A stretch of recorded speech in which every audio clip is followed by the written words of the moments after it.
it's now 1 week ago since I posted my first podcast, and it's the very last days of January. I don't know if you can hear it or see it in the window, but yeah, it's a storm outside. I could barely sleep last night. I had to plug in earplugs because the wind was rattling our windows so much.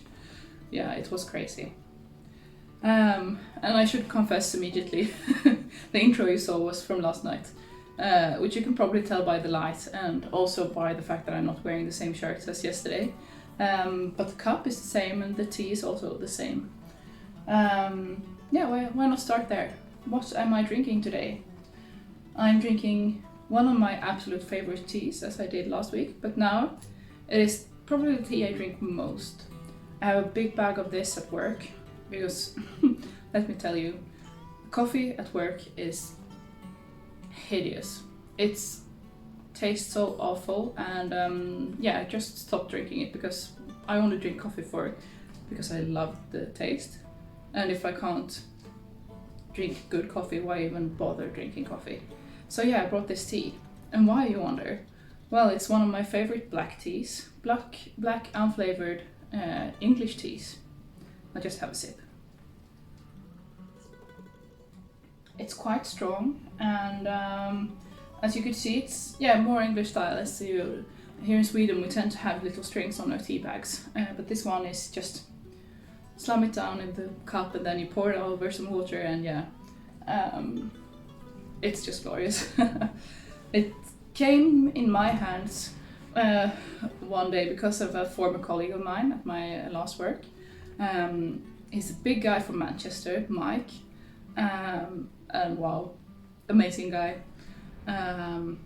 One day he came back to work from being on his trip back to Manchester, and then he came straight to my desk, plunked down a big bag of tea. This tea, black unflavored tea, for me. And yeah, I've been going on that bag ever since. I don't know if it was a kilo or even 2 kilos, I don't know. It was a huge amount of tea, and I think it's almost, I guess, 1.5 years ago now, and I drink it almost every single day. So yeah, a lot of tea. I'm so happy. Enough about that. Yeah, I was thinking that this episode should be maybe a little bit shorter, mostly because I haven't really done anything since I filmed the last episode.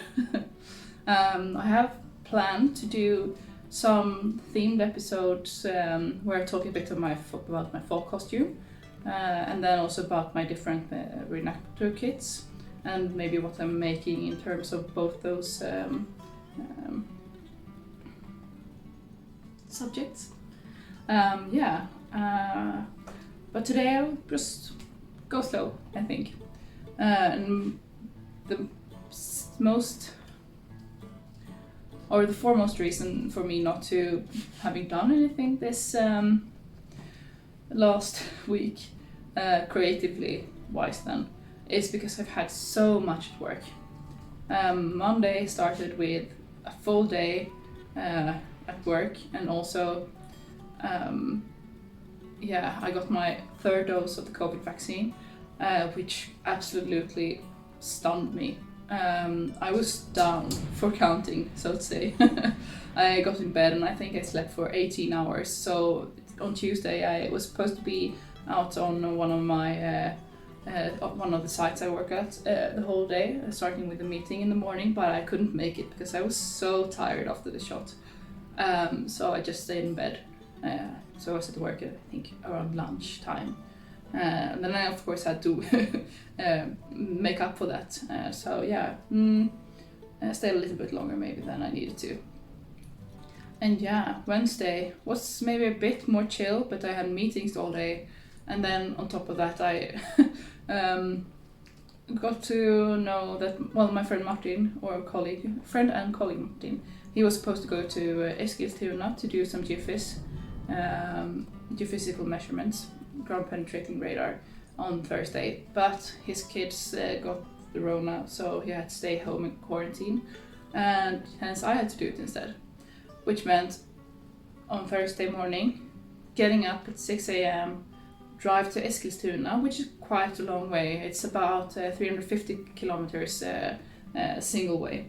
So I drove there to do the GPR. I can insert some footage. And after the GPR, which took a couple of hours to do, to measure, I drove back home. And another 350 kilometers to that. So I was at home again around 10 p.m. A long day at work, so to say. It was fun, a bit boring to drive. I took different roads there and back, because the road I took up is the most boring road, E20. I thought it would be fine, but then I drove it and was like, I knew this was going to be terrible, so why did I ever choose to go this way?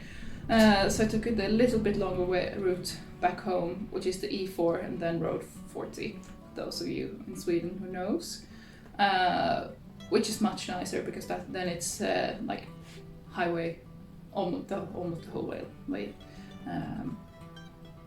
So it was a bit quicker. So that was my Thursday. And then Friday, lots of work. Me and Niklas did our Friday routine, which is to pop open a bottle of Prosecco and watch Swedish, frågesport. Basically, they ask questions and famous people answer them, but we try to answer them too. We watched På spåret on track. And that is our Friday routine. And to pair that with a bottle of Prosecco is something we have done for a couple of years now.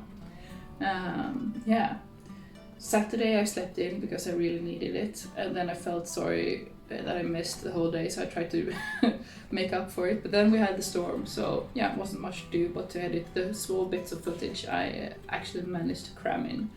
And one of those footages was from when I planted chili seeds, because by end of January it's time to start the chili growing. I thought I'd show you that footage now. Enjoy.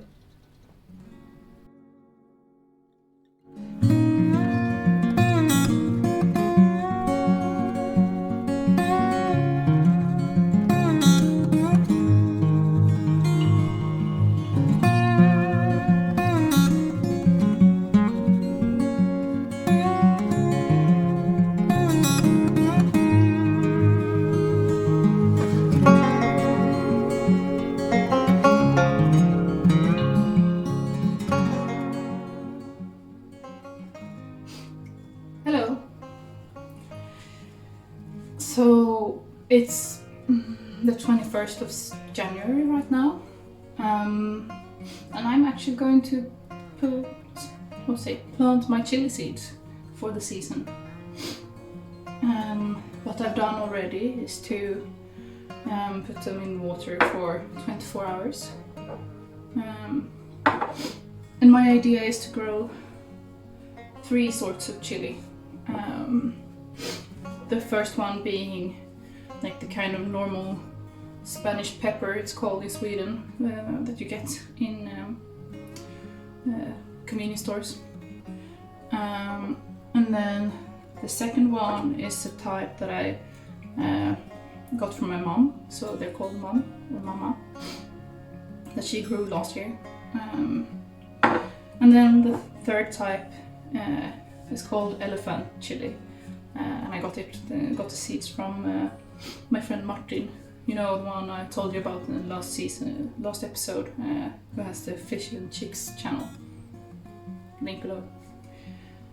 So those are the 3 types I'm going to grow, if they all sprout, that is. I am planning to plant 2 of each type, and then hopefully at least 1 of each grows and sprouts. If they all sprout, well, I'll just have some chili plants to give away. And what I'll do is to wet these little soil thingies, and they will turn into what you see here. I have these organic planters that you can use when you replant them, so they will disperse into the soil. But here is one already wet of these little, in Swedish they're called briketter. Yeah. They do have a little hole in them where you put the seed. So I obviously put this one in upside down, which is fixed now. So I have to wet 3 more before doing anything with the seeds. So yeah, get right back to you.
So yeah, that's it for this time. They're moist as is now, and I'll keep this lid on for the first couple of weeks or days until they sprout, and I'll try not to overwater them. I know that can be hard, so we'll see. I'll keep you posted.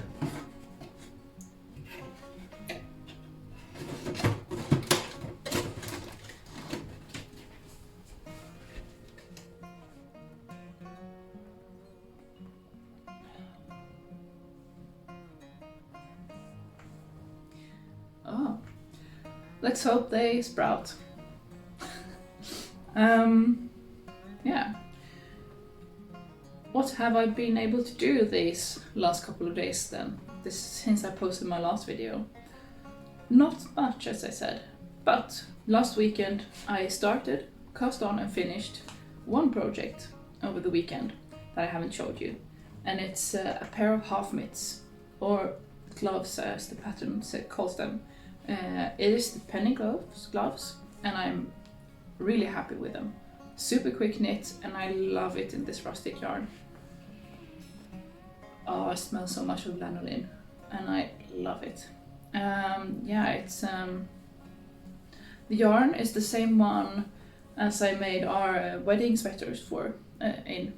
So it's a 2-ply Gotland wool yarn from a stock of sheep that is owned by a family friend, and yeah, it's super nice to know exactly where the wool comes from and to knit with it, with much lanolin still left in it, and then have this really nice quality fabric made out of it. And yeah, I really love these half mitts. My idea to use them is well, basically when I'm outside doing stuff, which I tend to do a lot, but mainly when I'm outside on my balcony, which is my main space where I repot plants and yes, sow new things, and yeah, or when we go outdoors, me and Nicholas, and yeah, I love it. I still haven't finished the baby sweater, but I've come a good way on it. I still have one sleeve and then the bottom rib. The reason that I haven't done the bottom rib is because I don't know if I have enough of the main fabric. So yeah, I'll have to make the sleeve first, and then we can see how much rib I can make out in the main fabric here. Otherwise I'll have to go yarn, sorry. Otherwise I'll have to do the bottom rib in the blue yarn, which is fine too, but I prefer if I can make it in the brown orange one. Yeah, that's about it, what I've been managed to make since last time. As I said, this week has been a lot, but yeah, I have been planning things though. Recently I've been eager to make things and sew modern things. One of these things I've been making recently is this skirt I'm wearing. I'll show you a bit closer. It's a long skirt that goes down mid-calf in a fabric from Stoff och Stil, which is a fabric dealer here in Sweden and Denmark, Norway, I suppose. It's a cotton linen blend, and yeah, I really like it. I normally mostly wear wool skirts in winter, but I love to wear skirts all year round, so this would be the perfect summer skirt. I've also drafted a pattern for a dress for myself, and I'm supposed to sew it. I have some linen. Wow, blank. I have some linen for that. I just need to do the mock-up once more and just do the final adjustments, and then it'll be done. So I bought some fabric swatches, and I'll show you those. They're from Linnehem, which is a really nice fabric dealer here in Sweden. I've been using them for mostly medieval and full costume stuff the last, I don't know, 6-8 years. And thus I've never looked into their colored linen stuff, only the undyed and bleached, unbleached and bleached linens. So yeah, I was so happy to find the lovely linen colors they had in dyed ones. So yeah, immediately you can see, oh, Andrea color. Those who know me know that I love autumn colors. So rusty, mustardy colors. And it should come as no surprise that this one is one of my favorites. I'm not sure if I'm going to buy it though, we'll see. It's a bit thicker. This one is thin but really lovely, a bit more muted in color. Here's also a thin one, more muted. I think this would be a lovely dress. And here are more classic ones, a really thin one that I also am thinking maybe a wrap dress. I think the fall would be really lovely for a wrap dress. And here skirt material, I think. So yeah, I just have to decide what to order first and if I want to order everything. But yeah, this is my little mix of candy, so to say, from Linnehem.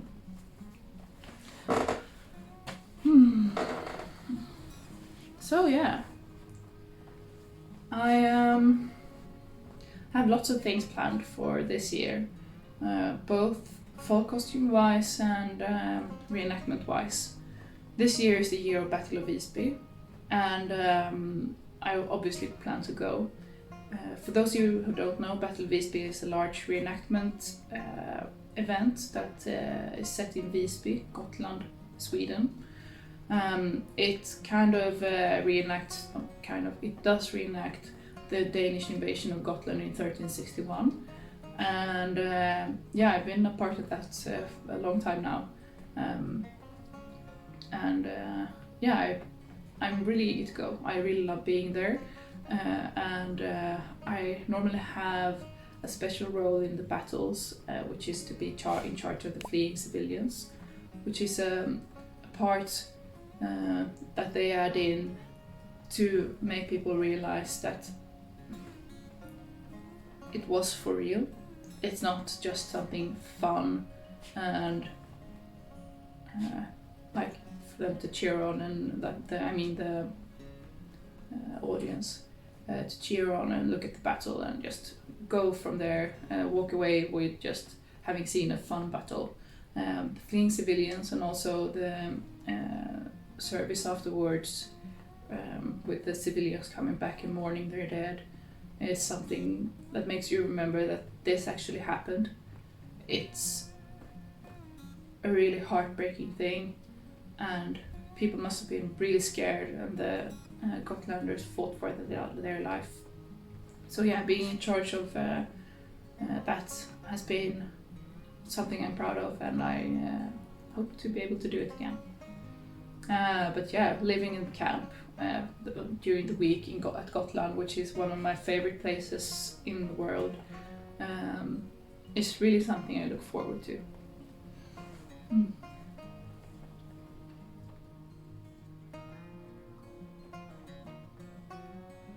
I'm not sure if there's going to be any more reenactments events this summer or this season. I really hope we could do another pilgrimage like I did last year. That time was in 15th century clothing, but I'm fine with 14th century or even other centuries as well. I just want to get out hiking and living in gear, so to say. And for fall costume, there's always midsummer to dress up in your finest. And we plan to have a second celebration of our wedding, since we couldn't invite all family. We're going down to Blekinge, where I grew up, to have my family and friends that we couldn't invite because of restrictions and things like that. So yeah, we plan to have a second celebration of our wedding, more like a garden party, where we can just celebrate with those we couldn't invite. And there I plan to be dressed up as a folk costume bride, or kronbrud, crown bride, which is, kind of the way that the brides back in the mid-19th century would have dressed, or even later on as well, on their weddings. Here is a painting, and I'll insert the painter's name as well, of a kronbrud from Blekinge. And yeah, so I have some pieces to make for that. I possibly need a new skirt.